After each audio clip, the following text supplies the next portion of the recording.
Donner une voix au fleuve Rhône, qu'est-ce que cela veut dire ? Comment passe-t-on de la perception d'une ressource à utiliser à la prise en compte du fleuve pour qui il est ? Nous sommes le 21 mai 2023.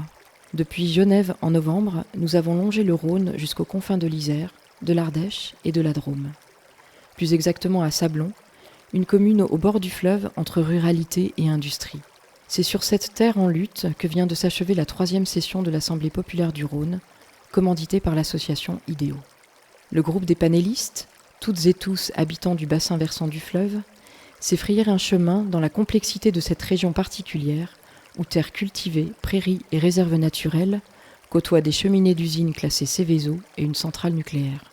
Naviguant entre science et émotion, ils et elles ont analysé les discours des actrices et acteurs venus à leur rencontre. Ils et elles ont parcouru le temps long du fleuve, pris la mesure des interactions entre l'activité humaine et l'écosystème du Rhône, entendu aussi les limites du droit de l'environnement et visualisé sur le terrain l'histoire de combat. Invités à se décentrer en entrant dans la peau d'un persona souvent non humain vivant dans les parages du fleuve, ils et elles ont commencé à élaborer des scénarios pour le futur. Dans ce podcast, nous entendrons des récits, ceux des panélistes arrivés à la mi-temps de la démarche, ceux des personnes qui accompagnent leur travail et celui des luttes menées par l'association Vivre.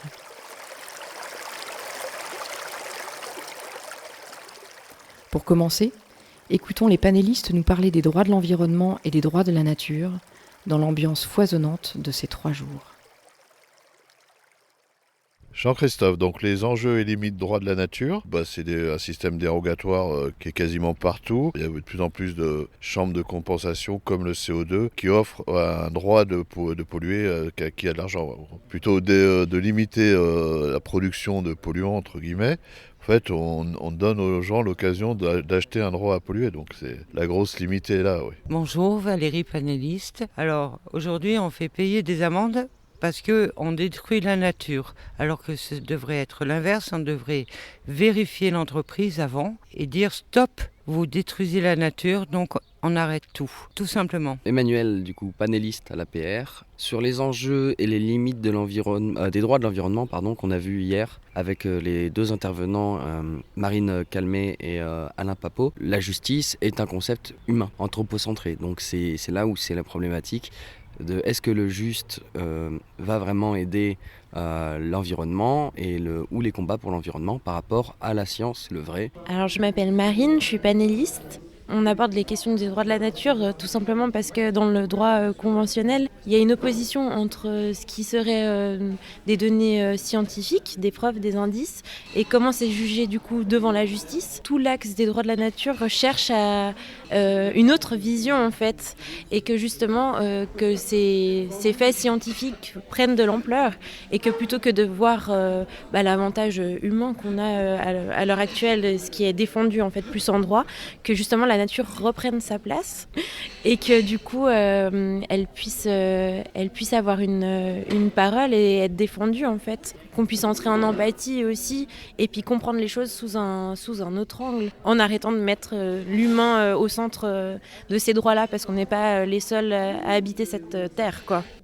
C'est Nadira, panéliste également. Moi, en fait, ce que je dis, c'est que oui, le droit, il a aussi ses limites. Il y a une décision qui a été prise et en fait, malgré cette décision, le préfet est passé outre et du coup, la décision n'a pas été prise en compte. Donc ça, c'est un peu dommage. Donc oui, il y a des limites. C'est dommage, quoi. Ouais, faire bouger plus de monde, plus de collectifs, plus de peut-être les habitants, peut-être faire venir des députés, des maires de communes. Mariana, panéliste APR à l'Assemblée populaire du Rhône. Donc je tenais à rajouter que les droits il y a des lois qui sont votées pour respecter la nature, mais que finalement les entreprises, il y a des lobbies qui contournent ces lois et qui arrivent à faire voter des décrets pour pouvoir user et ne pas respecter ce qui a été voté. Donc c'est regrettable. Séverine, je suis panéliste. J'ai pu observer que les industries ne respectent pas forcément les décisions juridiques qui ont été prises pour des travaux. Et malheureusement, ils essayent de détourner en attaquant sur plusieurs fronts pour essayer que la loi aille dans leur sens. Et je trouve ça très difficile à vivre. Voilà, un combat, une fois mené et où il y a vraiment une décision juridique, ça ne devrait pas être possible d'essayer de contourner et de revenir sur cette décision. Je suis Béatrice Gómez, je viens de la Suisse, je suis binationale, je viens de la Colombie. Personnellement, je crois qu'il faut donner une personnalité au Rhône pour qu'elle se défende, pour que nous croyons en constitution, pour les donner les droits et pour faire connaître aussi aux habitants, à l'association, aussi à les entreprises qui polluent et aussi à toute espèce humaine qui pollue, qu'il faut défendre le Rhône et qu'il faut respecter. Donc je suis Nelly, panéliste. Non, j'évoquais qu'en fait, que nous, en fait, on est des humains, on essaye d'intervenir pour sauver le Rhône, mais quelque part, c'est un peu égoïste dans le sens où le fait de sauver le Rhône, de le rendre moins pollué, de sauver la biodiversité, c'est aussi pour nous, pour nos enfants, pour notre avenir. C'est juste un constat de se dire que vraiment, on n'a que notre position d'humain. Si on veut sauver l'homme, il faut aussi sauver la nature qui va autour, quoi. Alors, je suis panéliste, je m'appelle Daniel. Les enjeux, je pense que c'est l'arbitrage entre l'économie et l'écologie. Entre, d'un côté, les niveaux de revenus qu'on a aujourd'hui dans les pays riches et puis les impacts écologiques que ça génère. Alors, est-ce que le droit peut permettre de changer ça ? Je crois que non.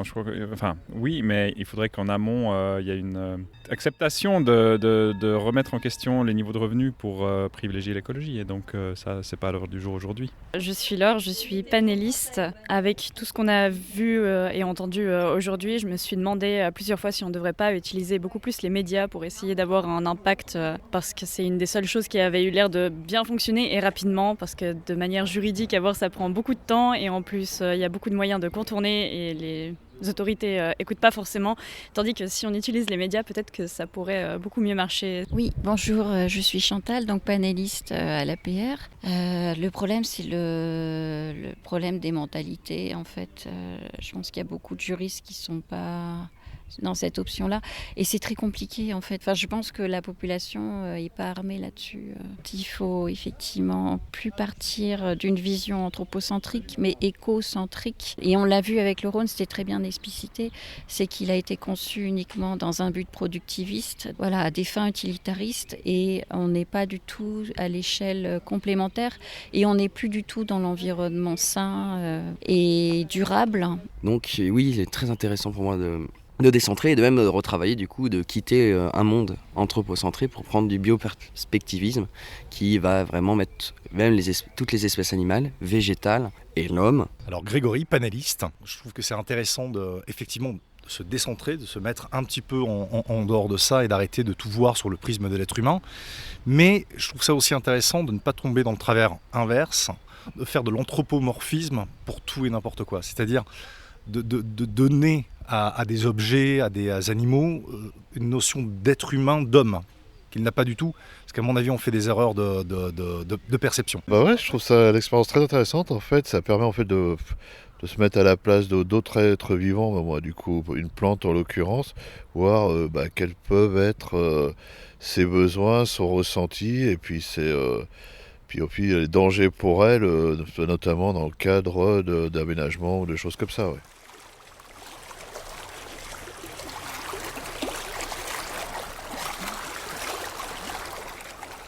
Logistique, cadrage méthodologique, programmation des sessions, de nombreuses personnes œuvrent à la bonne marche de l'Assemblée populaire du Rhône. Et elles aussi en ont des choses à dire. Donc, je suis Emma Louise, je fais partie de l'équipe d'IDEO, l'association qui est commanditaire de l'APR. J'ai un rôle de coordination logistique et de lien avec le panel. Cette nouvelle session, on l'a organisée à Sablons. Et les particularités du lieu qui bien sûr diffèrent de Lyon et Genève qui sont des grandes villes. Ici, pas de transport en commun, mais aussi la possibilité du coup de beaucoup plus aller facilement au bord du Rhône. Oui, donc là, cette troisième session, on sent que la démarche prend vraiment une nouvelle ampleur, qu'il y a eu beaucoup d'apports de connaissances et que le panel commence à vraiment se saisir du mandat et à pouvoir proposer des choses. Et on essaie de s'efforcer de tout faire pour qu'ils soient dans les meilleures conditions pour pouvoir remplir cette mission qui leur a été confiée. Donc je suis Jean-Louis, membre du comité consultatif. Là, on est un petit peu à mi-chemin de cette session de Sablons. On est dans une période très riche, c'est une session où il y a eu énormément de choses. On apporte une matière formidable aux panélistes, avec du droit, de la philosophie du droit, des collectifs en lutte. Le collectif, l'association Vivre, c'est vraiment un partenaire de cette session. Ils nous ont aidés, ils nous ont véhiculés, ils ont installé la salle, etc.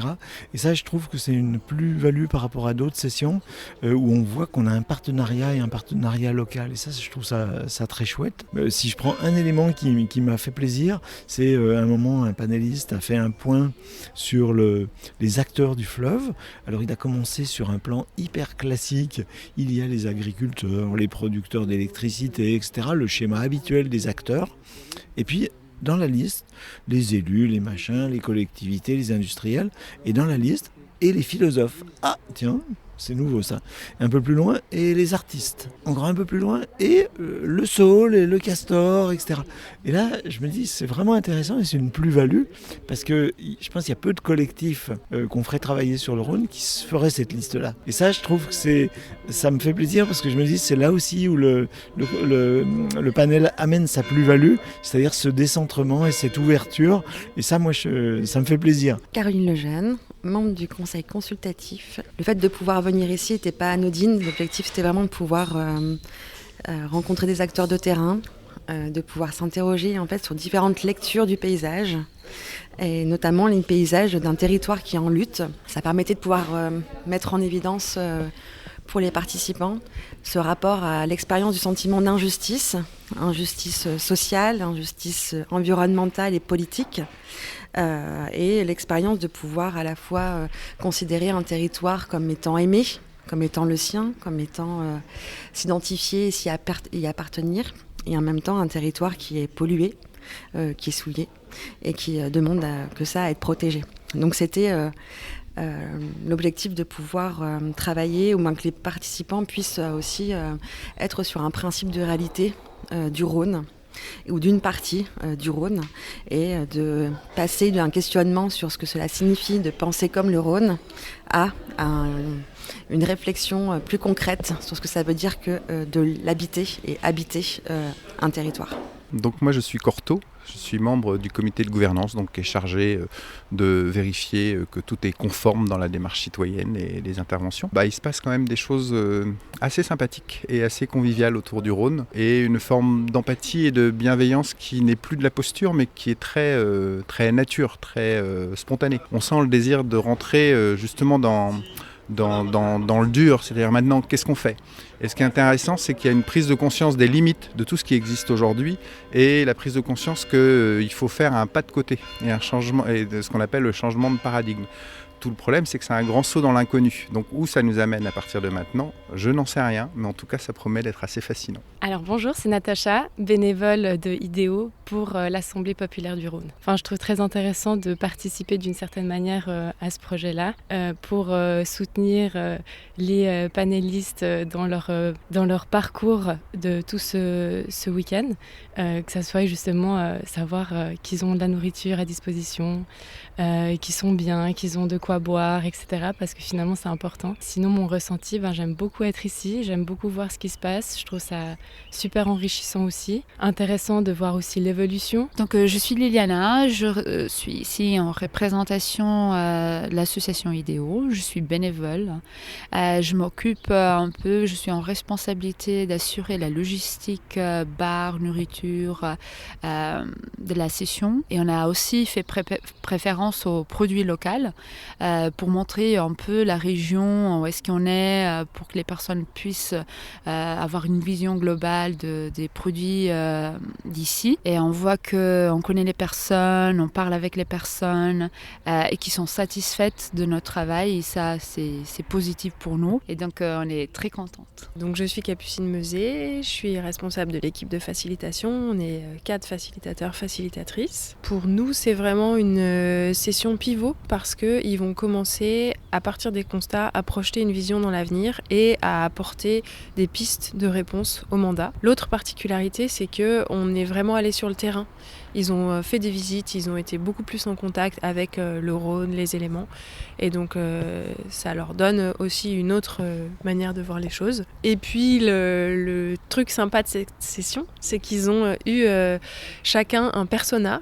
Et ils ont incarné un persona pendant la session, ce qui leur a permis de se décentrer, de passer de leur perspective anthropocentrée à une perspective d'un élément naturel, d'un animal, d'un poisson, d'une végétation, d'une plante.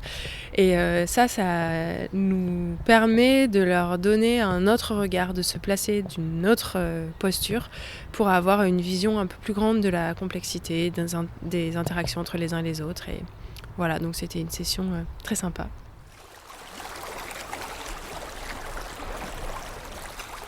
Pendant cette 3e session, les panélistes ont rencontré des membres de Vivre, une association de défense de l'environnement et de la qualité de vie. Voici le récit de leur lutte, en écho au travail des panélistes. L'association est née en 2002 à l'occasion d'un projet d'implantation logistique sur la commune d'Albon. Ceux de l'association qui s'en occupaient à l'époque ont réussi à démontrer que le projet avait des lacunes au niveau, si je me souviens bien, des bassins de rétention de l'eau de pluie. Et finalement, le projet a capoté. Fort de ce succès, ils se sont dit, tiens, on pourrait peut-être continuer. Et donc, ils se sont montés en association. Ils ont cherché un nom. Et Vivre est sorti du chapeau. C'est un acronyme, ça veut dire Vivre ici, Vallée du Rhône, environnement. Bon, au fil des années, l'association a pris un petit peu de gras. Elle s'est constituée. Et elle a fini par être reconnue un petit peu par tous les acteurs territoriaux, c'est-à-dire que par les pouvoirs publics, par les institutions, et ce qui fait qu'au fil des années, maintenant, on siège dans la plupart des commissions où on peut siéger. On siège à la commission locale d'information de la centrale nucléaire, au comité de suivi de site d'un certain nombre d'entreprises de la plateforme chimique. Dernière évolution, il y a quelques années, on a réussi à obtenir la reconnaissance d'intérêt général. L'association poursuit son activité. D'autres que moi parleront des combats qui sont en cours. Au fil des années, on a eu à défendre un petit peu l'intérêt des riverains, parce que bien entendu, il y a tout un jour des sources de pollution qui s'installent sur le secteur. Au prétexte que nous aurions la culture du risque, on essaye de nous imposer de plus en plus de sites Céveso. Il faut savoir que la plateforme chimique ici localement a déjà 16 sites sur les 32, je crois, du département de l'Isère. Donc c'est déjà considérable. Et je pense que les autorités qui sont en charge de l'implantation de tous ces projets doivent se dire que ces braves gens en ont déjà quelques-uns. Si on leur en glisse d'autres sous le nez, ça ne sera pas très grave. Oui, bonjour. Alors, je suis Isabelle Couradin et je fais partie de l'association Vivre ici, Vallée du Rhône Environnement. Donc, j'habite dans ce bassin versant du Rhône et je suis dans l'association Vivre ici depuis maintenant 4 ans. Alors, dans les actions que nous avons menées, c'était surtout des actions pour défendre les communs et les écosystèmes, le vivant. Et il nous a semblé important en tant qu'association locale de défendre surtout l'eau.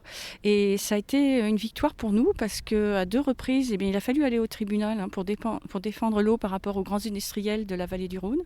Et nous avons gagné en mai 2021 et nous avons gagné en février récemment et pour défendre cette valeur des communs qu'est l'eau face aux industriels.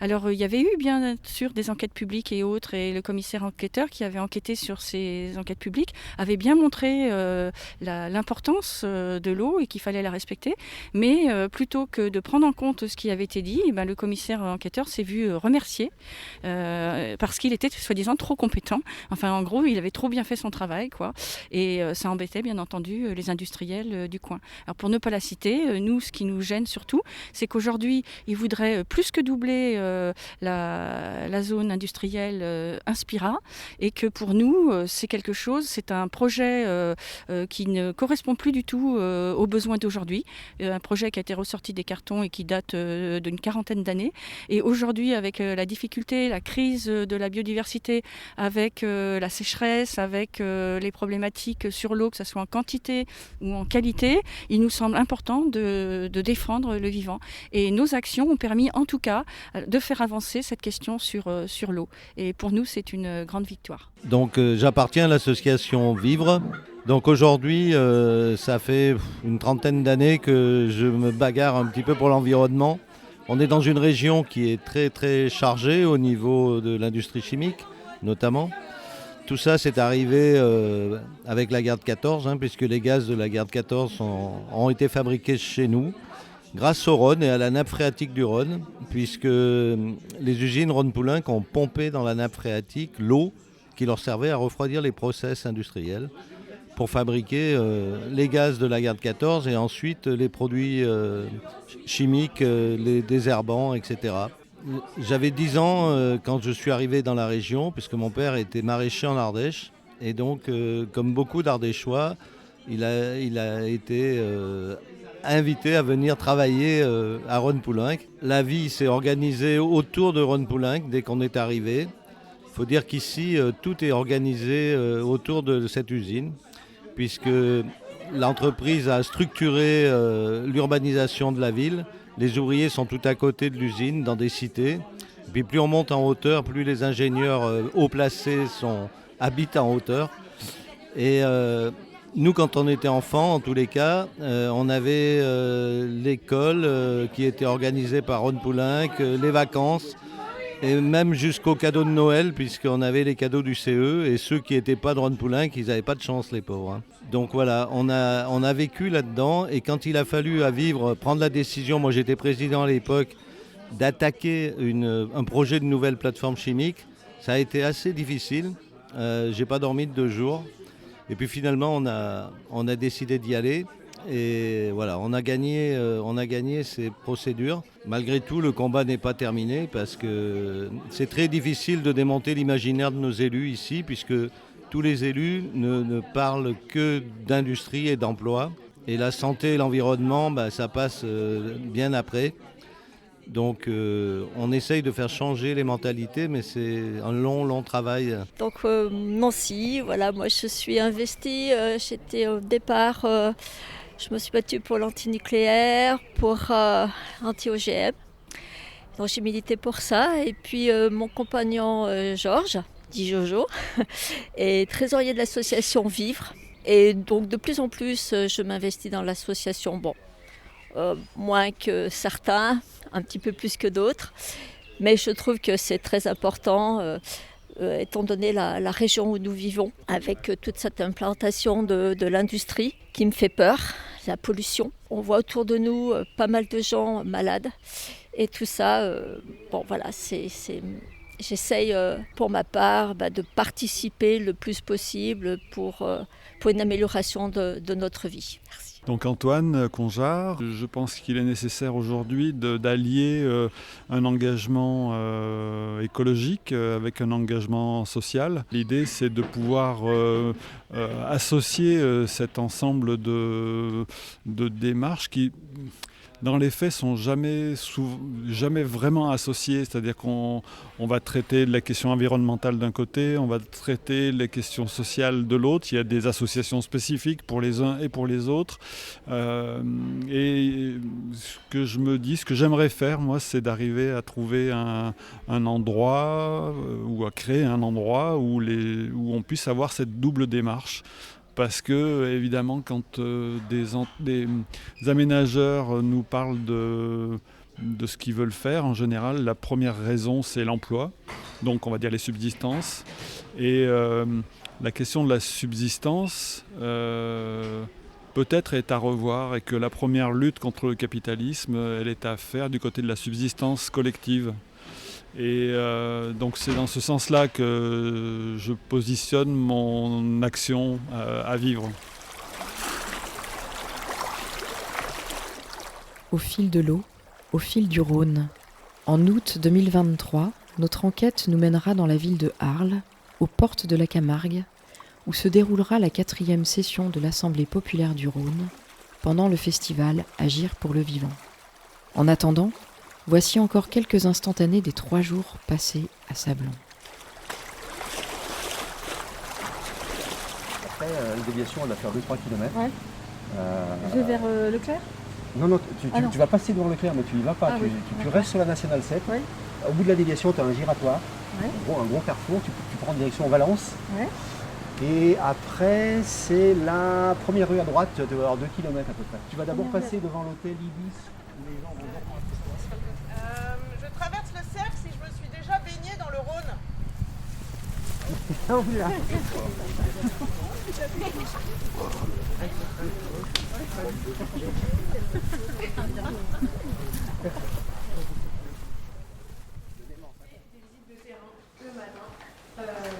Une lecture de paysage avec l'association Livre qui est déjà là, et puis une visite avec Bernard Pinault.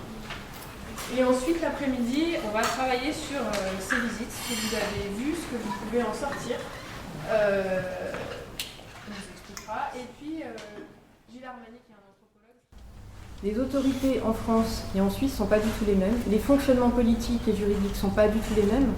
Et on ne peut pas amener une solution unique qui s'appliquerait du coup côté suisse ou côté français pour faire bouger en fait les lignes politiques. C'est bien pour ça que nous on s'adresse à la société civile, parce qu'il nous semble que c'est un moyen important, fort, pour faire bouger les lignes. Sauver la planète, c'est un slogan que l'on entend souvent, mais qui n'a aucun sens ni philosophique ni juridique, puisque la planète se portera telle qu'elle se portera, ni la notion de bien, ni la notion de mal n'ont de sens pour la planète, elle est ce qu'elle est. Les notions de bien et de mal étant des valeurs, ce sont donc des projections. On prend notre chambre et j'ai un petit papier qui me dit qu'il faut qu'on soit de retour ici à 19h20. Donc pas de douche, pas de... Hein Non, on pose les affaires, parce que faut que j'aille prendre Marie et ma... Puis à l'apéro. Puis à l'apéro, je le loupe en plus. Il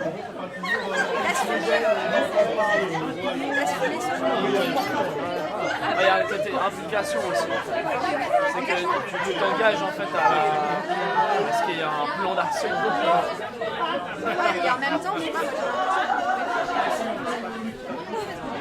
le reste du week-end, c'est bien.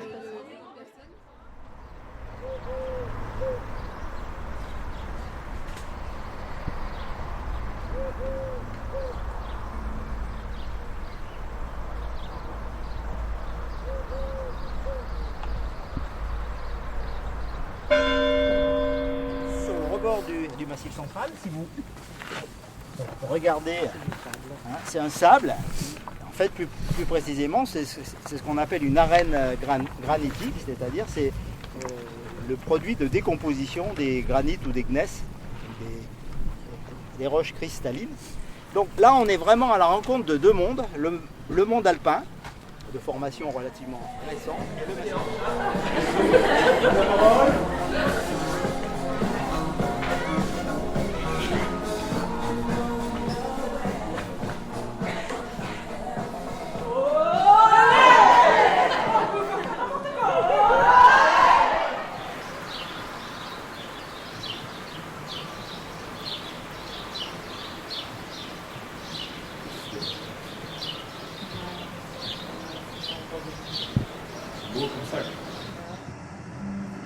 Oui, voici un petit amour. Salut à toi, notre roi. J'ai vu ton ancêtre de la tribu des Kafika arriver ici il y a des dizaines de générations. Il a légué à ses descendants le soin de... En fait, l'idée du film, elle est née sur le précédent film, dans le tournage du précédent film, où là, pour le coup, j'ai passé 6 ans avec des éleveurs de rennes dans le Grand Nord. Et on était coincés pendant une tempête de neige dans une petite cabane pendant 8 jours, je crois. Et c'est long. On était 8 dans 1 mètre carré. Le max,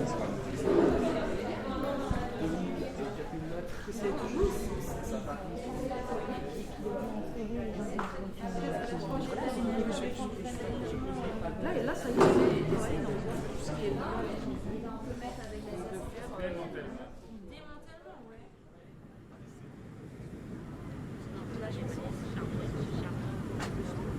Mesdames, Messieurs, dans quelques minutes, notre TER entre en gare de Lyon-Pardieu son terminus. Avant de descendre, assurez-vous de n'avoir rien oublié à votre place.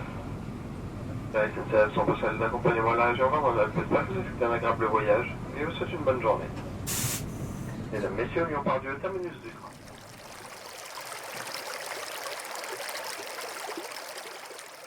Vous avez écouté un podcast de l'Assemblée populaire du Rhône.